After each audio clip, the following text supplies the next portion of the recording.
think the content and the campaigns that we're going to talk about are going to make that easy, because we are here to talk about creating work that works to better our world, right? Creating work for social impact. Creative that not only makes you feel good, but also does good in the world. So we are the feel good session. I'm actually Anastasia Goodstein. I always get called Goldstein, but that's okay. We're rolling with that. But I am a Goodstein, and I am the Senior Vice President of Digital at the Ad Council. And today I am joined by a fantastic panel that I'm really excited to introduce. We've got Josie Paul, who is the Chairman and Chief Creative Officer at BBDO India. Came a long way for this. Josie has been listed as one of the top 10 most influential people in Indian advertising by the Economic Times, and this year was recognized as the Creative Person of the Year for India and South Asia. So welcome, Josie. Thank you. We also have Vida Cornelius, who is the EVP and Chief Creative Officer at Walter Isaacson. Her portfolio includes multiple chart-topping Super Bowl spots and a deep history in award-winning multicultural creative. And finally, we have Amy Law, who is a creative director at San Francisco's Swirl Inc., where she primarily leads creative teams on the Microsoft account and has been named in the 32 under 32 list. Ooh, I didn't know there was 32. I love that. By the San Francisco Egoist. Thank you. So this is going to be a fun discussion. I'm going to talk to you just a little bit about the Ad Council. There are probably a few things that you may not know about us. For one, we were the industry's original solution to an increasing demand to use advertising for more public good and social issue efforts. And this happened all the way back in the late 1930s, so we've been around for quite a while. The advertising business was booming in the 30s, and you have to remember that advertising as we know it was sort of a new phenomenon back then. And I think that it kind of shocked everyone and maybe even scared them a little bit to see how quickly and how powerfully it could be used to change the thinking and behavior of consumers who would see this advertising. There was a growing concern that the power of the medium was only being used for commercial benefit. So the Ad Council was established as a way for leaders in our industry to come together and do short social cause campaigns before going back to their traditional businesses. Fast forward 75 years, and it's a totally different scene. Today, the Ad Council takes on about 40 social issues every year across 4 different categories: health, safety, community, and education. And we are using all of the tools in the communications arsenal to affect change. As I said, I oversee digital. We're doing everything. We're experimenting with VR. We're doing online video with YouTube creators, everything that all of you are experimenting with. I actually had a great conversation with Tara Frey about PSAs. That's what our ads are have been called, public service announcements, and she was saying it's really PSEs now. It's about public service engagement and not just the traditional ads, but how do we engage people? And, I think a lot of traditional agencies are increasingly taking a page out of the PSA playbook. Creating work for a product versus a cause is no longer mutually exclusive. Right? The biggest brands in the business have made CSR a pivotal part of their business.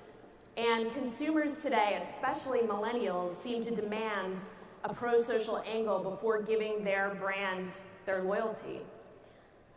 Plus, who in this industry doesn't like using your talent, your energy, your creativity, strategy, messaging, design to help accomplish something that we can believe in, that we can get behind? But it's not as easy as picking a cause out of a hat or attaching it to a product and instantly getting a consumer to just buy in. What can we actually learn from successful PSAs, commercial work, and new initiatives about the pro-social side of advertising today?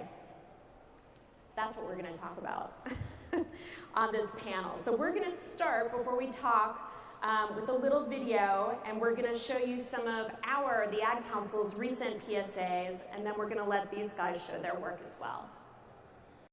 So we've been working to change these stereotypes. It's why we're encouraging more girls to pursue their love for science and technology and engineering and math. That's why we've highlighted women trailblazers and encouraged media to depict more examples of women in STEM, because it's hard to be what you can't see. Be better fathers who love your daughters. Be engaged. Be a better employer. Be better. Be better. Be better. Be better. And we'll rise up.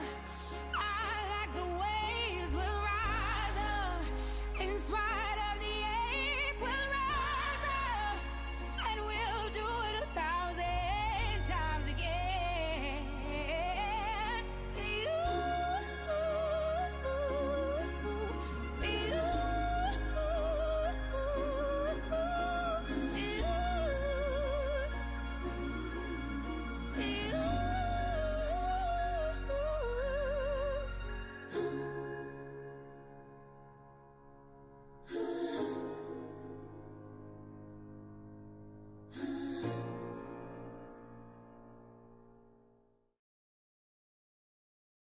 So you probably are familiar with that first one, I think.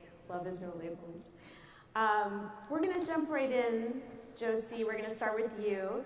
Your team created a beautiful piece of work called Share the Load for Ariel laundry detergent in India, and it takes a strong stance on a woman's role in the home and in the workplace. And I'd love for you to tell us sort of a little bit more about the piece and why you decided to align the brand with this particular message. Okay, cool. I'm going to play and share something before I say something. So awesome. Let me see if this plays this video.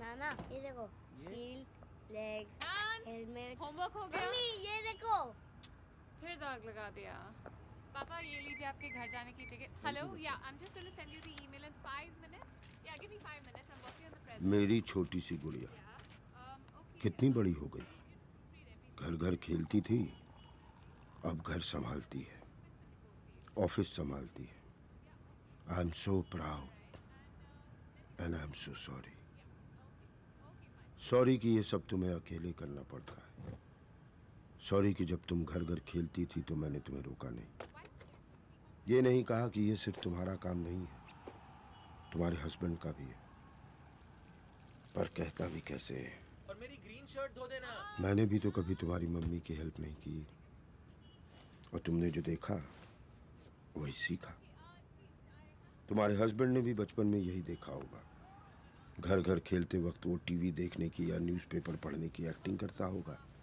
और तुम जैसी कोई छोटी सी लड़की चाय बनाने की acting करती होगी उसके डैड की तरफ से सॉरी तुम्हारे डैड की तरफ से सॉरी और हर उस डैड की तरफ से सॉरी जिसने कई कई सालों से एक गलत एग्जाम्पल सेट किया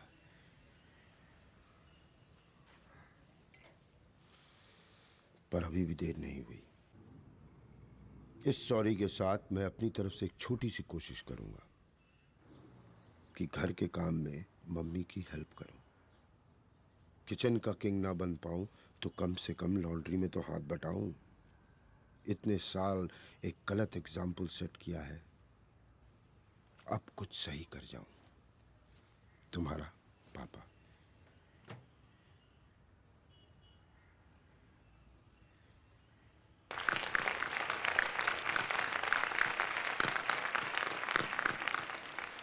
Thank you.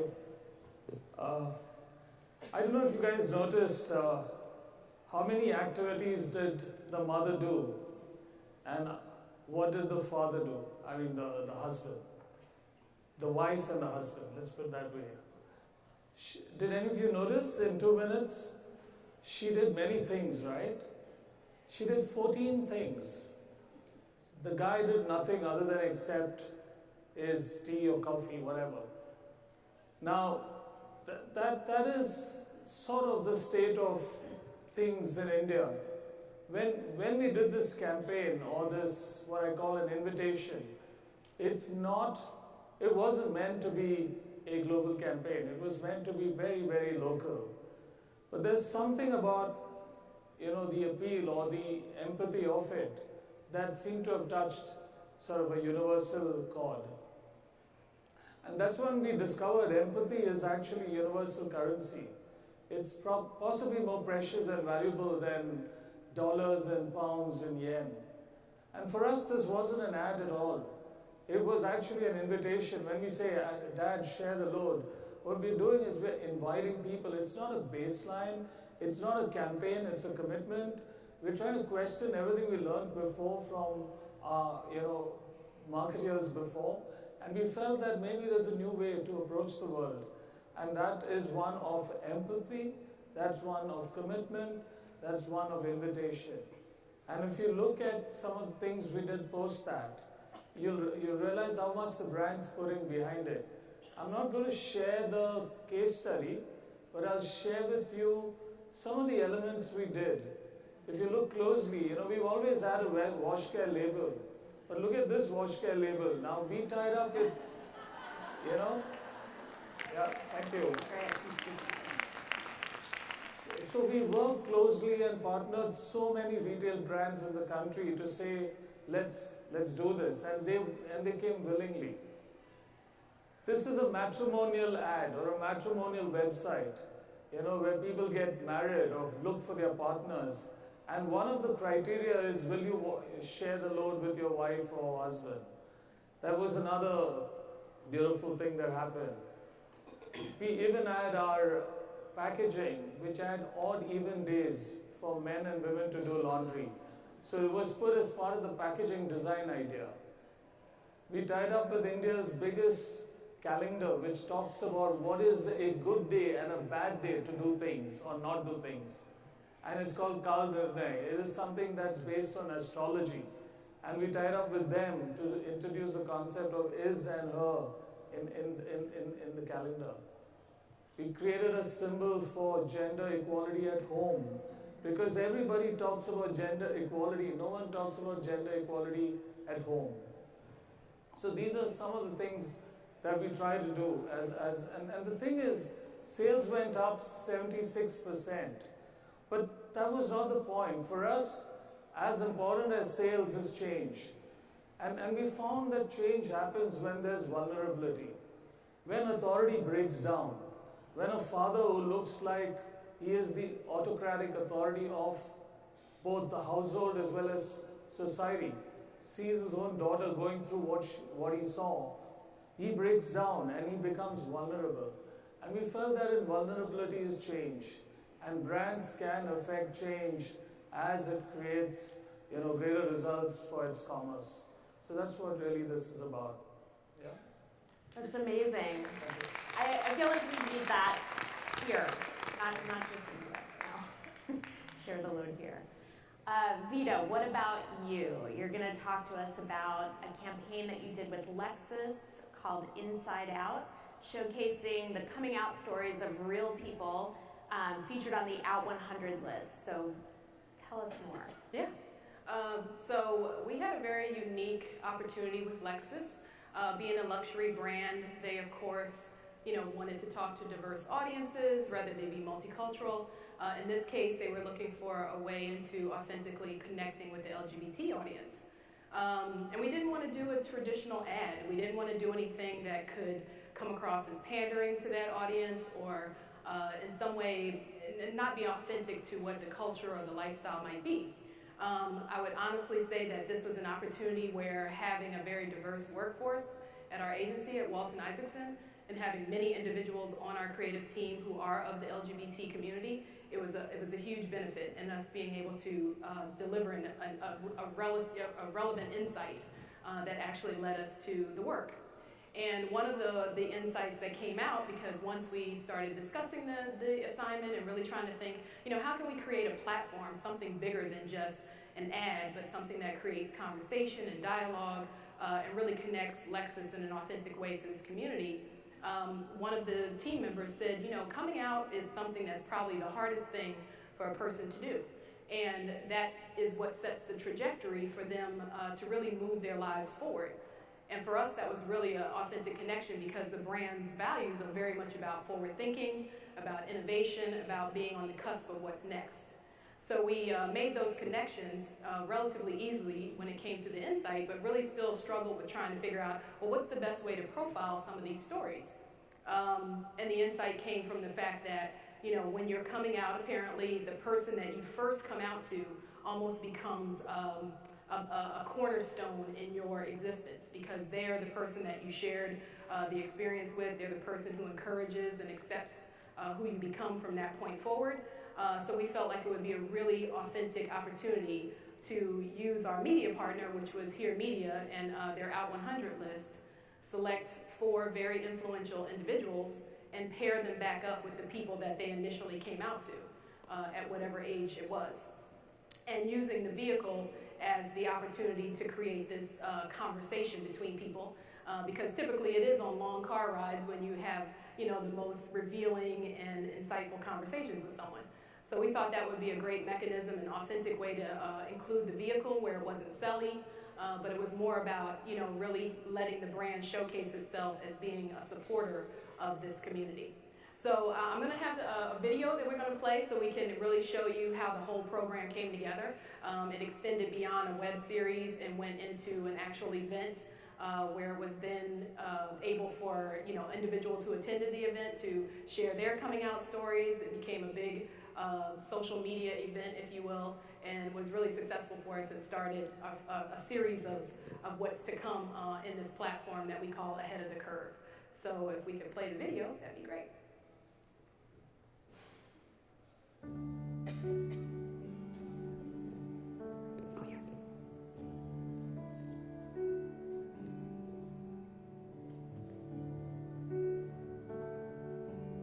For those who feel disconnected from the mainstream, life's journey may not follow a clear path. So how can a brand expect to make an authentic connection? We found a way, and it started with a simple truth. In the LGBT community, the decision to come out is often a struggle. But for those who do, it's a life-changing moment, one that often pushes them to future success. We partnered with the leading LGBT publication, Out Magazine, and leveraged their upcoming Out 100 issue, which highlights the year's most influential people in the LGBT community. Then identified 4 Out 100 honorees who aligned with the Lexus brand and invited them to share their coming out stories and how that experience ultimately helped put them on the cutting edge. Each story took place inside a Lexus and became a part of a web series aptly named Inside Out. Someone significant to their coming out wrote along, and these intimate conversations became emotional, inspirational films we knew would resonate with our audience. I think the idea of coming out is that you don't need anyone's approval to your own. Exactly. It's time for you just to say, I can be my own person. And that's a very selfless moment. Thought of having to hide something like so basic about myself just seemed exhausting. Coming out is like breaking a rule. It opens up the door to taking more chances. And I grew up that way, knowing gay people in my family, that it was like the kind of open secret that no one ever would talk about.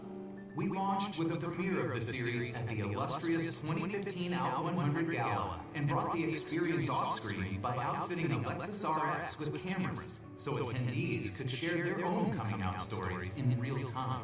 These highly shareable videos extended Inside Out's reach beyond the event space, while a digital campaign, social media push, and specialty print ad created additional support, making the campaign a big success. With over 1 billion press impressions, over 3 million digital impressions, and more than 1 million on social media during the first week alone, and was also one of Ad Age's top 10 LGBT ads of the year. Inside Out gave Lexus a way to recognize and celebrate the LGBT community's spirit of inclusion and innovation, paving the way for a truly meaningful connection between brand and audience. I know how powerful it is to be a person with a voice. None of that happens when you're quiet.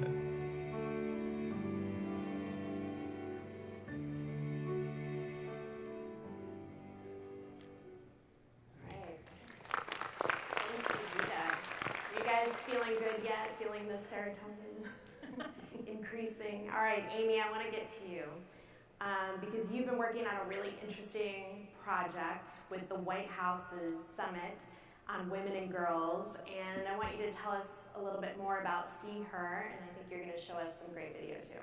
Yeah, sure. So the See Her campaign stemmed from one of our clients is the ANA and AFE, and they represent 40 national advertisers.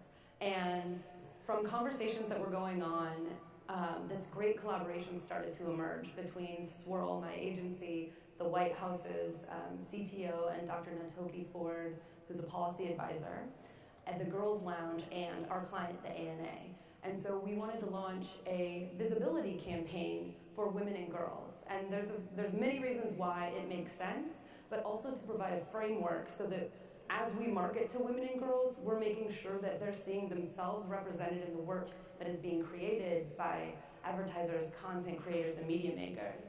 So our mission is to lead the movement accurately, to portray all women and girls in the media so that by 2020 they are reflected as they truly are.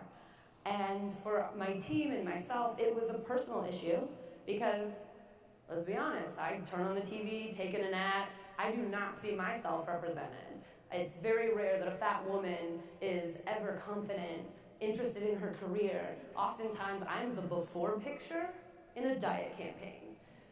It's one of those things that if just me not having visibility, it couldn't be just me, and it couldn't be just members of my team. So as we dug into this, it unfurled. It started as how do we create this framework, but it's moved into creating toolkits, which I'll speak to in a moment. But before that, I want to show you what this mission looks like with our anthem video. So we've been working to change these stereotypes. It's why we're encouraging more girls to pursue their love for science and technology and engineering and math. That's why we've highlighted women trailblazers and encouraged media to depict more examples of women in STEM, because it's hard to be what you can't see. Be better fathers who love your daughters. Be engaged. Be a better employer. Be better. Be better. Be better. Be better. And we'll rise up. I like the waves. We'll rise up. In spite of the ache, we'll rise up. And we'll do it 1,000 times again.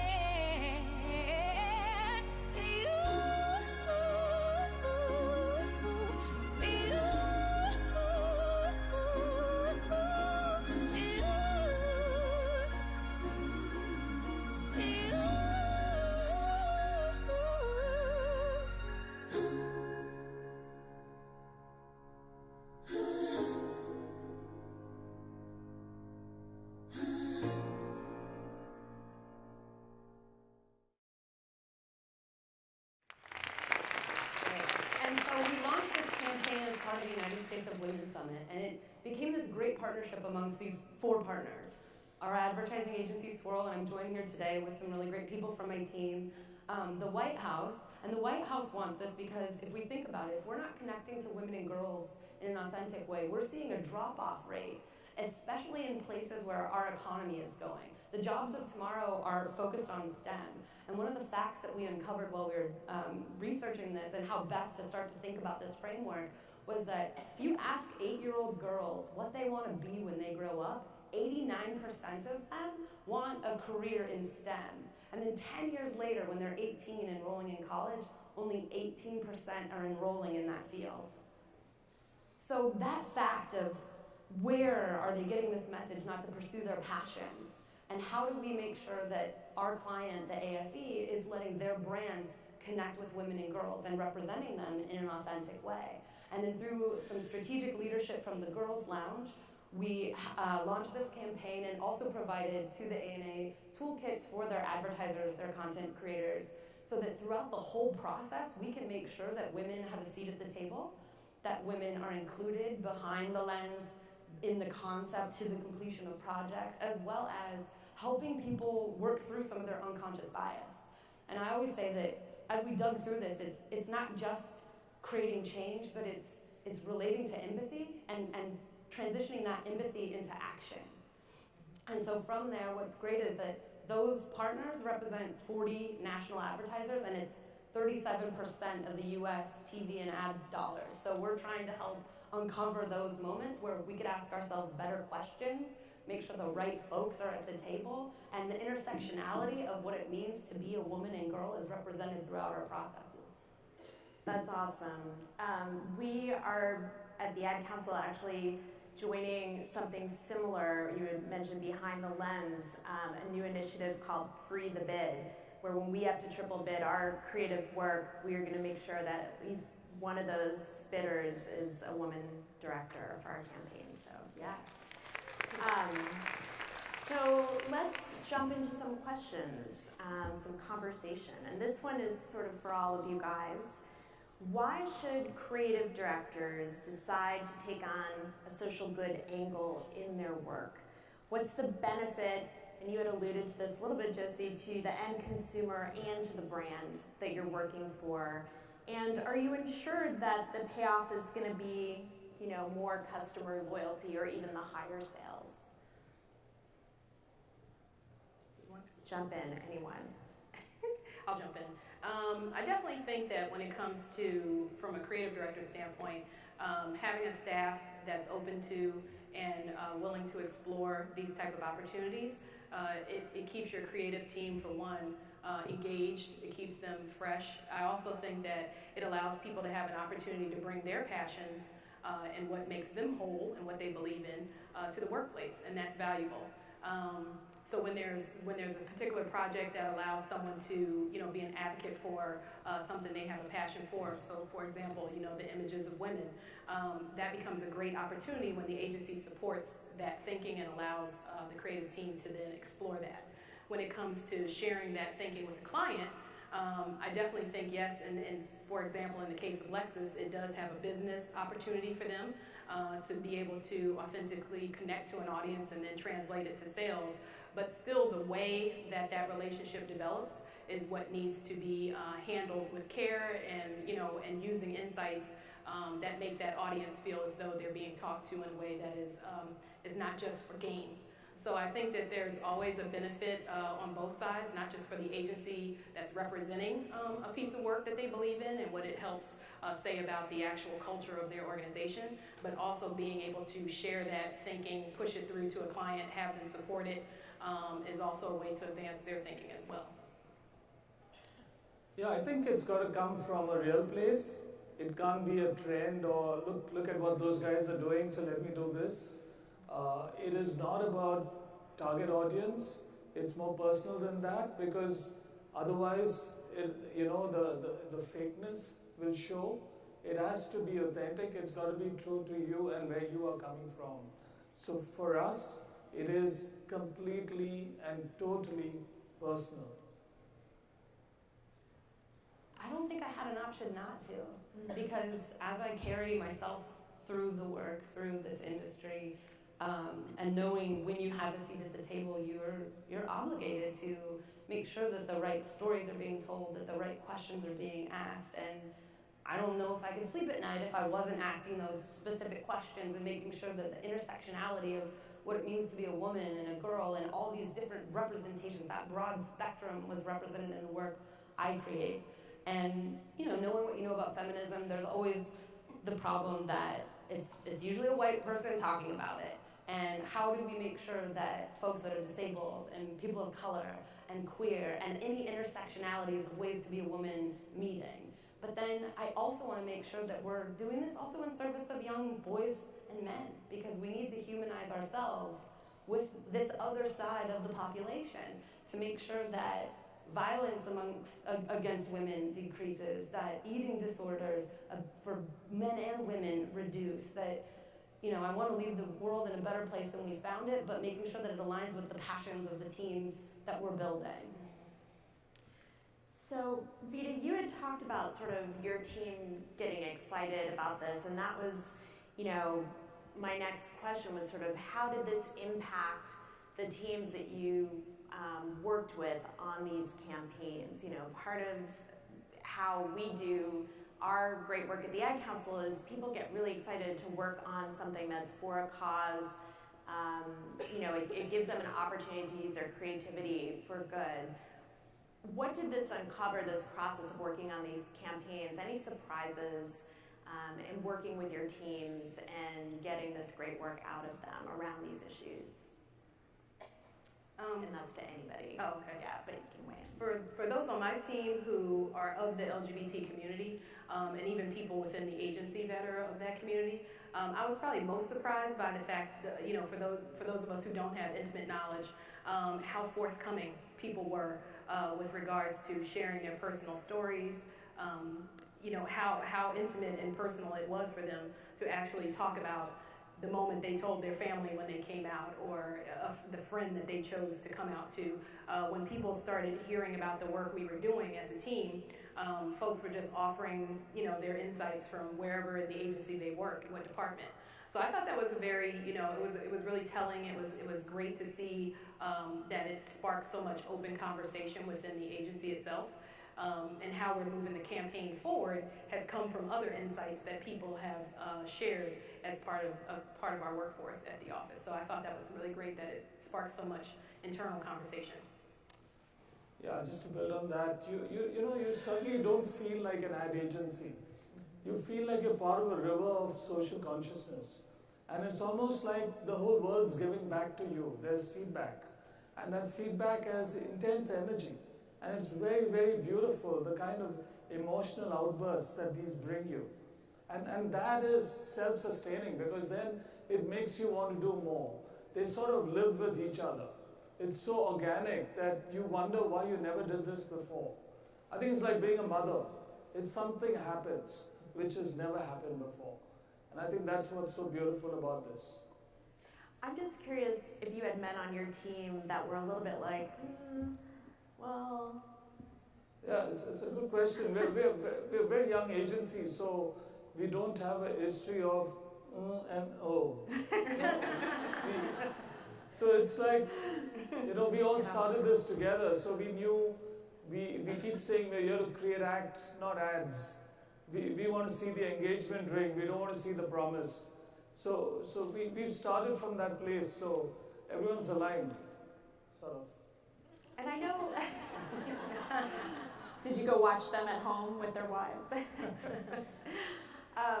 I know in an earlier conversation, Amy, you talked about sort of people having their own epiphanies on your team and sort of realizing that they had some of this unconscious bias around these issues. Can you talk about? Yeah, I can start with myself. I mean, I say I'm a recovering misogynist. Growing up in today's world, it was hard for me to unpack some of my own biases that I was bringing to that table. And then aligning myself with some of the social causes that I work on, you know, a lot of activists say things like, not about us, without us.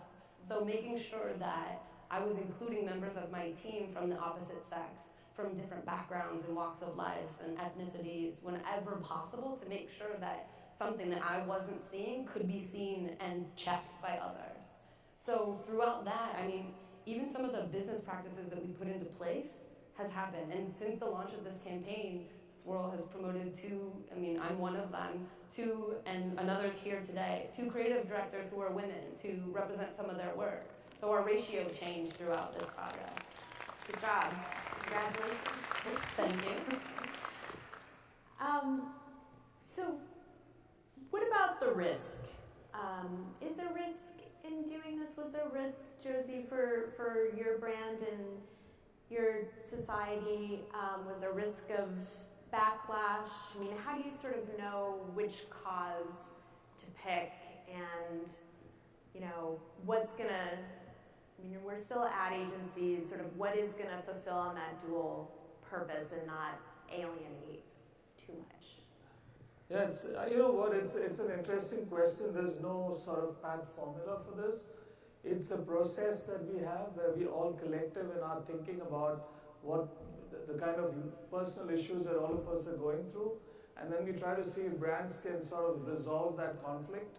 So we look for conflicts in society that governments and Hollywood and Bollywood can't resolve. they don't give a shit actually. So we see if brands can come forward and help, and we talk about it at a very personal level so that we are at a very sort of authentic sound, and then we try to find if there's an answer. Even with, Share the Load, we did this 2 years ago, so this is a continuing campaign.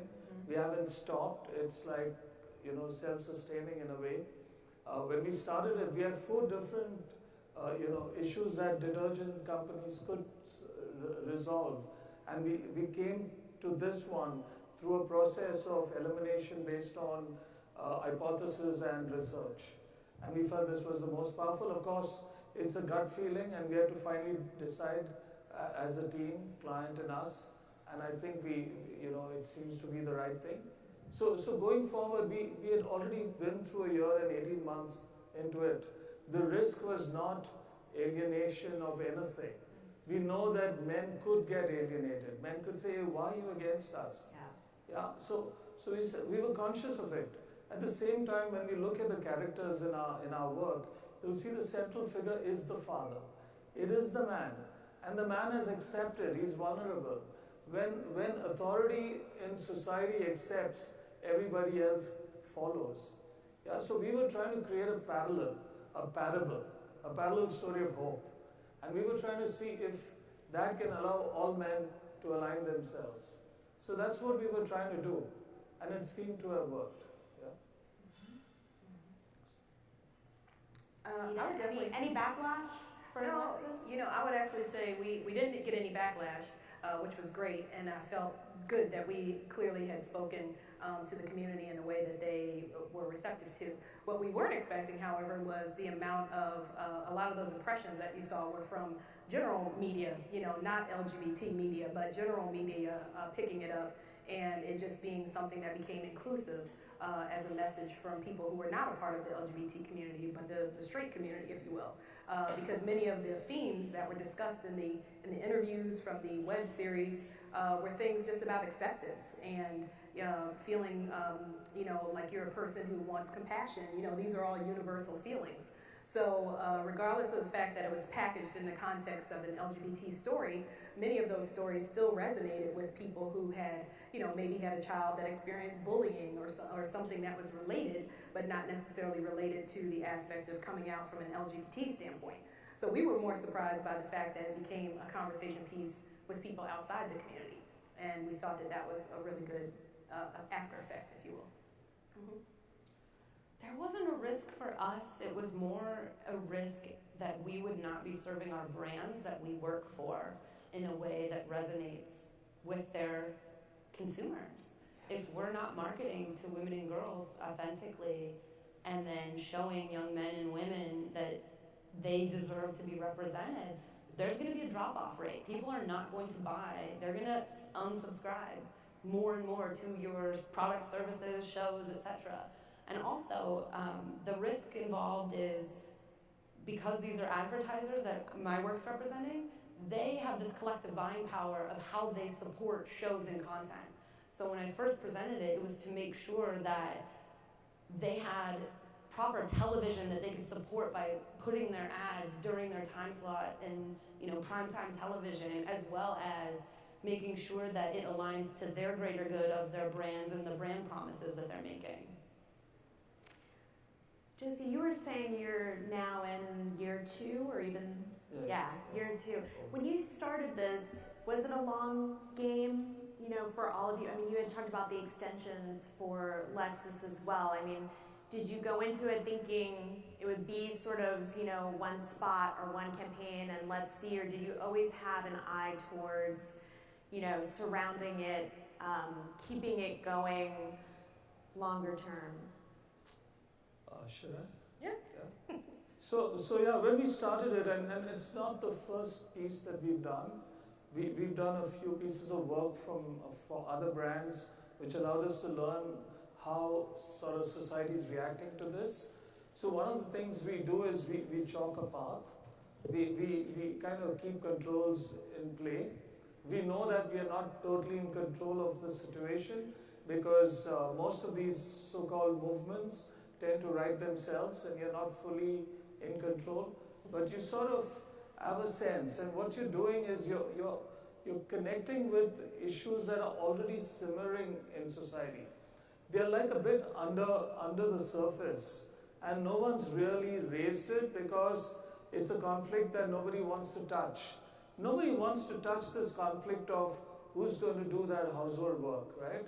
It's a family problem. It's husband and wife problem. But we said maybe it isn't. Maybe there needs to be a platform that allows people to kind of align and get a point of view together as a collective. And so you sort of go forward and you take a chance. And then it's total feedback. So you are like a news agency. You're not like an ad agency. You're living on social media every day, listening to the sounds to see where people are going. And then you use that to do the next piece. And then you use that to do the next piece. So it's alive and organic, and you're with the world. Yeah, it is total feedback. You cannot be, I've written this piece, now I'm going to go and have a holiday. You can't. Yeah, for 3 months, you're watching every day and recreating depending on how the consumer is behaving. So yeah.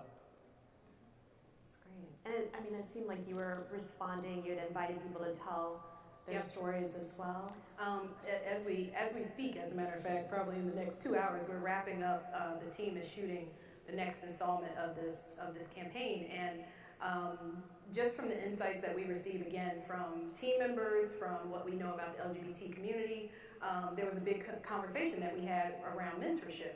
And when people have mentors, what does that mean in their life? So one of the young men on our team was basically saying, well, in the LGBT community, it's kind of rare for you to have a mentor in a way because there was such a devastating effect of the AIDS crisis in the 80s. That there was a gap, a knowledge gap, in terms of younger men entering the community, not really having a mentor to kind of guide them through the lifestyle, if you will. So we really thought about that. We really kind of dug into that idea of the fact that in that community, people formulate family based on new dynamics. If they basically decided to come out and potentially, disconnected from their biological family in some way, shape, or form, they create a family within the community. So this idea that there could be a gap, a knowledge gap with mentorship, was something that we wanted to look at as the next series in this Out 100 partnership. So the new series that we just shot is called Icons and Ingenues. So it's the idea of pairing young people who are a part of this influential Out 100 list with a person that is of the LGBT community that they consider to be an icon. And someone that they would want to be mentored by as a way of saying what innovation was to them, what it is to the younger person now, and how both of them can feed off of each other to move forward. So it's been a very interesting opportunity for us to continue to dig into insights about this community, and having people on our team that are definitely inside, helps us do it authentically and with respect. So I think that's been the biggest driver for us, and being able to move it forward with our client, continue the conversation, keep it from being something that's a sell tool, but more of a tool of showing that the brand does understand the audience and the culture. And what's next? Sure. For me, the proud moment coming out of this was that the 40 brands that make up the ANA are committing their money to change the way that they market to women and girls. And equality is now a big lens that we look at the work that we create at Swirl. That's amazing. I think are we out of time? Yes, I'm being told yes. So hopefully that was inspiring for you guys. For creative directors or people who want to get involved in some social good work right away, I'm going to make a shameless plug for the Ad Council. We do have an app now that you can download from iTunes or Google Play. It's the Ad Council Advocate app. So plug in there, and you can always get in touch with us. We'd love to have all of your talents to help change the world. Thank you. Thank you. Thank you. Thank you.